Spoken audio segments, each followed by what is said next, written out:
Today I'm going to be taking a look at the AndyRC Pyro trigger. This is a small device that plugs into your PWM receiver and allows you to remotely trigger a smoke grenade from a spare channel. The Pyro trigger has various safety features, the first one being a built-in capacitor that charges up via your receiver with an input voltage of 4.75 volts to 9 volts. This then sends a single pulse to an E-match to trigger a smoke grenade. The capacitor, in conjunction with the single pulse, stops your receiver or flight controller from shorting out. I originally used the standard Menace switch as a Pyro trigger and it shorted out my flight controller. This won't do that. There's also a 6-second delay on powering up to ensure that no voltage spike from your ESC can cause a false trigger. Some receivers and flight controllers also do a cycle of the PWM channels as they power up, so the 6-second delay protects you from that as well. You just need to make sure that you turn your transmitter on first before your model, otherwise your ESC could sit there waiting for a signal from your transmitter and bypass the 6-second delay and cause a false trigger.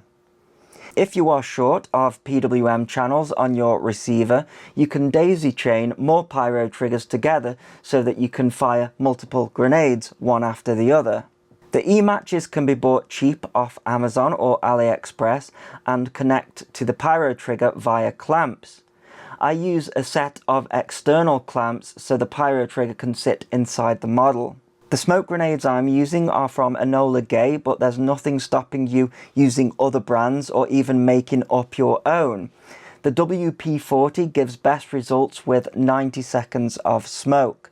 A downside of this is that once the smoke grenade is going, you can't stop it, unlike a fluid-based smoke system. But for small electric models, a fluid-based smoke system is just not practical. Smoke grenades make much more sense for the amount of smoke you get compared to the weight of them. And you can get lots of different colours as well. To install an E-match on the grenade, you first need to remove the top cover and then cut out the pull trigger that comes with them. I then widen the hole of the pull trigger and feed the E-match through. I then wedge the wick of the grenade into the E-match and then tape the end back up. For extra protection of your model, you can also tape the centre of a kitchen roll over the end as well. All of this works best for me with no false triggers, but you can check the AndyRC webpage for a tutorial on how they do it. I'm then using a 3D printed holder and a GoPro mount to hold the grenade. It's important to get the grenade a couple of inches away from the foam to stop any melting of the foam, and also to stop any colours from the coloured grenades smearing onto your model. The grenades are for holding in your hand, so it really doesn't take much clearance for the heat to not affect your model, but you do need a couple of inches. If you can't get much separation, then there is a chance you could melt the foam on your plane. And if you don't have much separation, then I would stick to the white colours, otherwise it will completely change the colour of your plane. The same goes for a drone.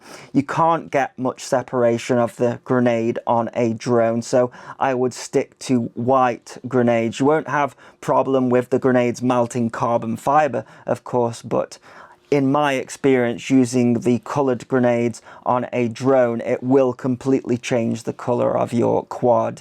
The Pyro triggers only cost around 15 GBP and are available from AndyRC.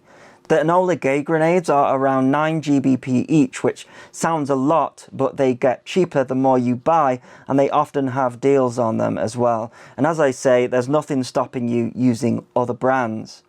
E-matches can be bought for really cheap on AliExpress or Amazon. Thanks for watching, cheers.